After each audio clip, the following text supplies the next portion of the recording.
Adrian was giving a second talk because, in fact, the talk he will give now on the investigation of cooling systems in a glass grinding process was a second work package in the study he has done.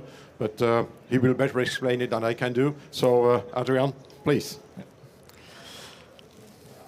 Thank you again for the introduction. This saves me some time on the first slide. My name is Adrian Lareida. I'm working as a scientific assistant at the Institute of Machine Tools and Manufacturing in Switzerland. And as introduced, I will talk now about the investigation of cooling systems in a glass grinding process. This was part of a InnoSwiss project. InnoSwiss is the Swiss agency for innovation funding. And we had a project together with Glaston as the industrial partner and the University of Applied Science Ost and IWF together with Inspire. In this talk, it will give a short introduction to the glass grinding process, so everyone's on the same level, and I will tell you about why we did this investigation. Then I'm gonna go over the experimental setup, the simulation, and the following results. And I will end with a summary and an outlook. So let me show this for the glass grinding process. That's the parts of the machine. So first the glass comes in and it gets cut and broken on the table, and then it goes to the next. That's the central part, the grinding machine. Here we see the control unit for the user and the drilling machine afterwards. And this machine is typically used in the automotive and displays and architectural glass production. Glass thicknesses range from 0.5 millimeters to 8 millimeters. We have, as trends emerging, are usually the thin glass, like this 0.5 millimeter, almost foil glass, and specialty glasses. The most important parameters are the cycle time that we want to reduce and still have a high quality of the product. And in the grinding, we use generally a metal-bonded diamond grinding wheel. Here we see an animation of the grinding process. So this machine is a polar system. It has a table that can rotate and one fixed axis, the y-axis of the grinding wheel.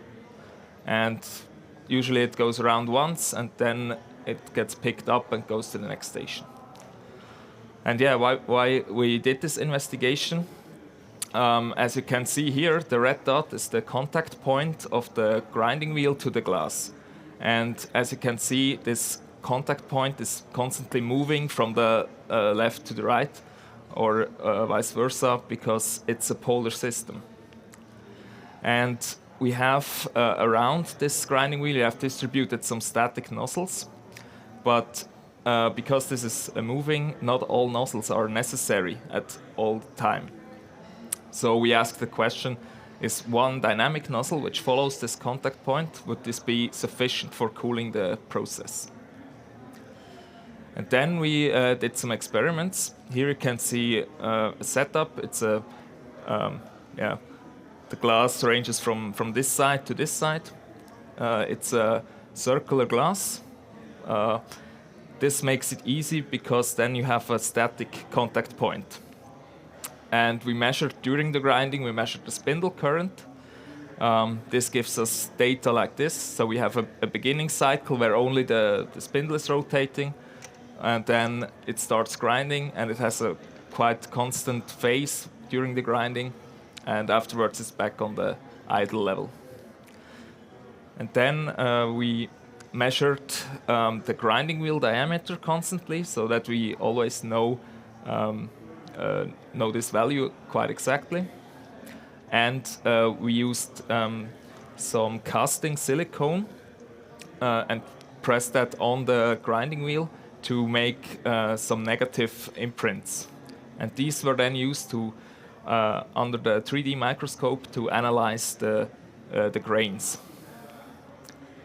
And additionally, we took some samples of the glass and we measured the roughness and waviness of the edge.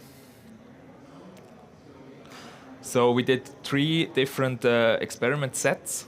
We first started with varying the coolant, and we used the standard splash ring that is mounted on the machine for that, and we varied the coolant amount from 0, so off, to 80 liters per minute, which is quite high.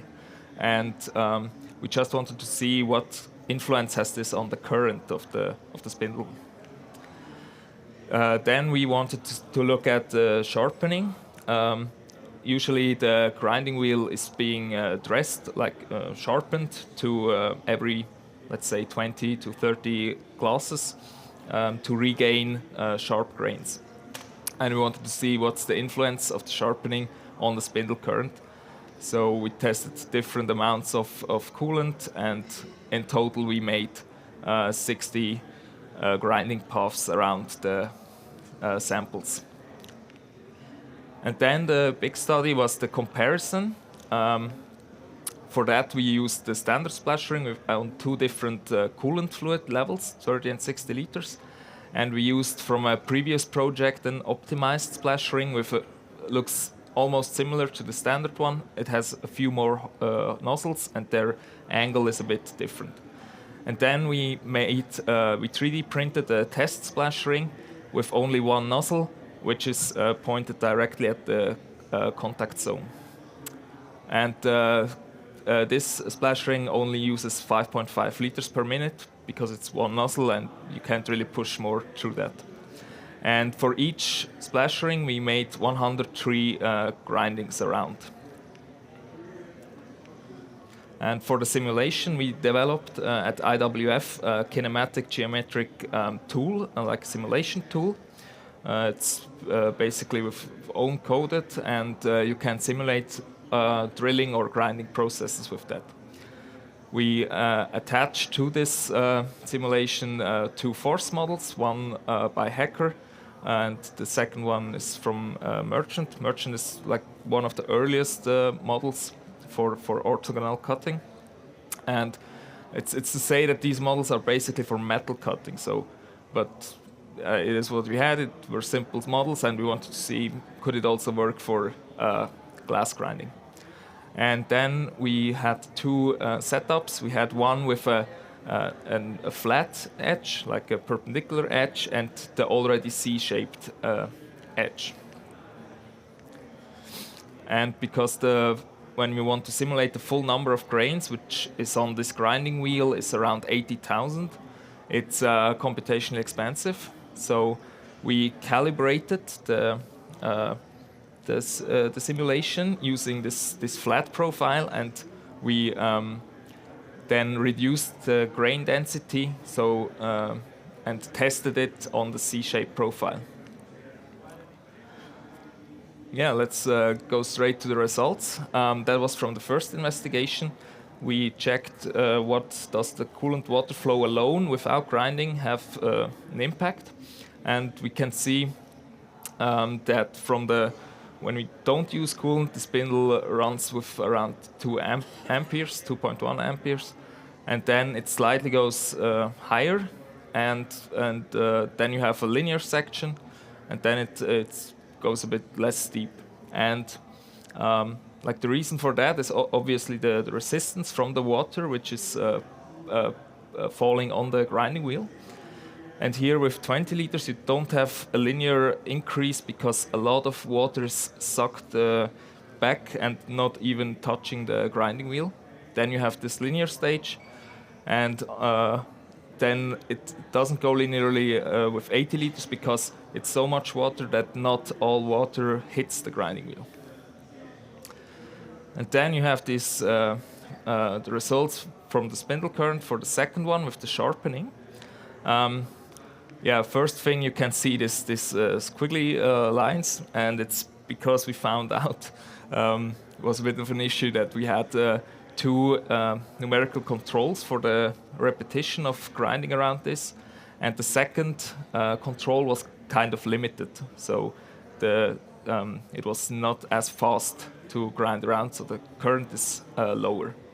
You can also see, like in the beginning on the left, that you need much more current, because there you still have the perpendicular edge. And when you grind this away, then you have the C profile, and in the next step you don't need as much current for grinding a C profile on a C profile. Also, you can see these peaks on the end. That's an indication for firing, because there we only used 30 liters per minute, and it was quite on the edge of what's possible. You can also see the first three, like red, green, and blue. They show that the dressing between each of them, the redressing of the wheel, resets basically the current, and otherwise it would get higher. And you can also see the different amounts of coolant also indicate different levels of current usage. And for the large comparison, here I plotted the net current only for the grinding, because like the different splash rings are on different levels with current, but I removed that. And we can see that over these 150 meters that we ground, that the spindle current is slightly increasing, like it has an increasing trend. This shows that there is some kind of wear in the grinding wheel. Also, we see again the squiggly lines from the two controls, and we see with the 30 liters per minute there, occasionally it was firing. Then what's also important, we put on a new glass in the beginning, and then the spindle current is high. We ground this, and then we put it aside. We took a second one and ground this 50 times, and then we're here in the middle, and then we took another piece and ground it, and then it's again low because of the C profile. And at the end of the stage, we also put on a new glass to see how has the grinding wheel changed over time. This summarizes the total spindle current of the different splash rings, and we can see that like the optimized splash ring has the highest spindle current, which makes sense because of the most amount of nozzles, so most resistant. And then it, for the standard, for example, it drops down because we use less water. And the best, almost at the idle level, was the test splash ring, because there's basically no big resistance from that one nozzle. Here you can see one raw image of the 3D microscope of the imprints that we made, and we tried to manually identify the position of the grains in this material. And then we had the blue islands are like the base where it's embedded in the matrix, and the red things are like the grain tips. Sometimes it's not really identifiable, so it only has one point basically in the middle. And then we investigated these measurements, and we looked at the protrusion height of the grains. If there's wear, it would drop down, or it would go up if the matrix is wearing. But technically, we don't see we can't really say something to that, because it stays constant over the experiment period. And we looked at, we compared, on the left you can see we compared like how does this area, like the red area, change over time. And we can maybe identify a slight trend with the standard splash ring, that it's getting more larger. We have these, the red one, we aren't really sure to interpret really something into that, but it could be that it's really one or two grains which are really changed over time. And then we compared also the amount of grains, if there were pullouts or something, but there also like it's kind of changing, it gets larger, it gets smaller. we couldn't draw any concise conclusion from that.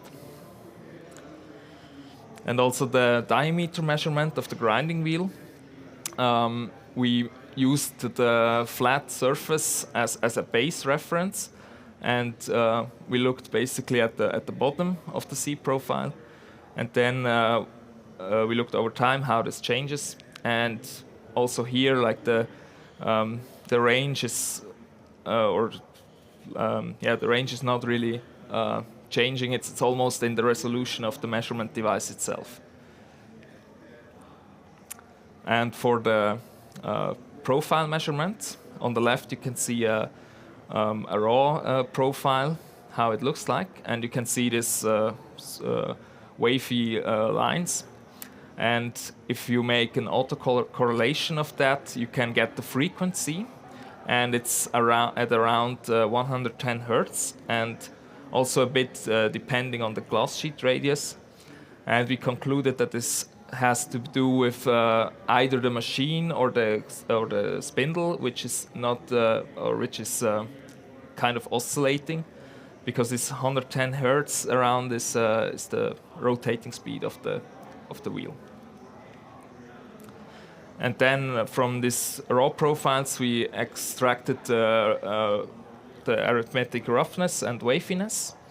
And we can see, for example, for the roughness, that the standard splash ring with 60 liters and the test splash ring, they need when they're really sharp in the beginning, they produce a high roughness value, but it drops down after the second class, basically.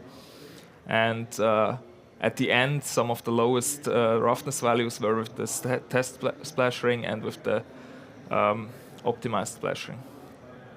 And for the waviness, the test splash ring really dropped down quite good, because we want like low values of roughness and waviness. Then for the simulation, this graph shows basically the grain density on the x-axis, which we varied during the simulation because we want to use as less grains as possible to speed up the simulation. And on the y-axis, you see the energy density. It's basically the energy used for removing a certain amount of material. And the red line is are the results from the simulation. And we see on the bottom left that a certain amount of grains is necessary, because otherwise the glass would be only cut partially. So, but at around, I don't know, 10 to the minus 2, 2 times 10 to the minus 2, it's already enough grains for simulating, because then we can basically fit a line through it, and we can reach the real process up here. And when we then use the validation, it was for the C profile. That's the blue curve, the lower blue curve. There we also match the experimental energy that was used. And yeah, here just as a comment for the grain density, how it's calculated, we have here on this side the grain density, the rho, and it's basically from this formula from the number of grains. So as a summary, we can say after these experiments that one single nozzle is perfectly sufficient to cool the process. It has generated the lowest current, and sometimes it has also the lowest roughness.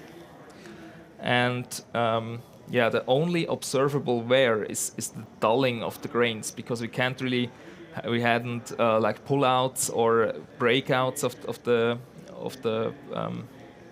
the grains, but we had an increase in current, and this suggests that it has to do with a dulling of the grains. Then we can say that the sharpening always resets to the initial current, because it is sharpening grains again, resetting the profile. And the simulation is useful to simulate now different geometries of the parts, but also like the diamond grain shapes can be investigated, or the sizes of the diamonds to like improve on the grinding wheel itself. And we also found that the force model that we used, which is usually for metal cutting or metal grinding, is also applicable to glass grinding. And now we need to do long-term grinding experiments to see the other types of wear in the grinding wheel. We also are at the beginning of designing or do a design evaluation for a dynamic system, because now the nozzle is still fixed, the single nozzle. And we can implement temperature and wear models to the simulation environment. So with that, I want to thank you for your attention.